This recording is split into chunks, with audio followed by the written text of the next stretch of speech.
سمو الأمير عبد الرحمن بن مساعد، هل يقال هارد لك مثل هذه المباراة؟ سمو الأمير، مرئياتك عن المباراة، أنت تحديدا راضي عن مستوى الهلال حتى ولو كانت المباراة بخسارة؟ والله أول شيء أقول الحمد لله رب العالمين على كل شيء، وألف مبروك الاتحاد، فريق كبير ويستحق الفوز ويستحق اللقب، فنبارك له ونقول هارد لك لجمهورنا. كان ودنا نسعدهم اليوم، أنا أعتذر لهم نيابة عن اللاعبين، ما استطعنا، ربنا ما أراد.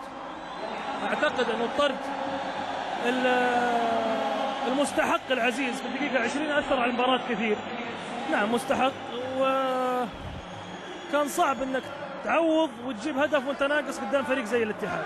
كان نقطة تحول في المباراة سمو الأمير تحديدا بعد التعادل الهلال، جاك الأمل مرة ثانية؟ لا أنا حتى لو يمكن تحطوا اللقطات حتلاقوني ما فرحت كثير، لأنه لسه لازم تفوز يعني، وما كان قدام المدرب إلا أنه يخاطر في الهجوم علشان يحاول يخطف هدف. طبيعي لما تخاطر في الهجوم من الطبيعي أن تنفتح عندك مساحات وانت ناقص أصلا. الحمد لله رب العالمين، الفريق اتحاد كبير، اتحاد فريق كبير ويستاهل. كان لك وجهة نظر سمو الأمير على أي شيء من المباراة بما يخص الهلال، على المدرب مثلا؟ لا أبدا، مباراة طبيعية فاز فيها الاتحاد ويستاهل. شكرا لك. شكرا جزيلا. شكرا.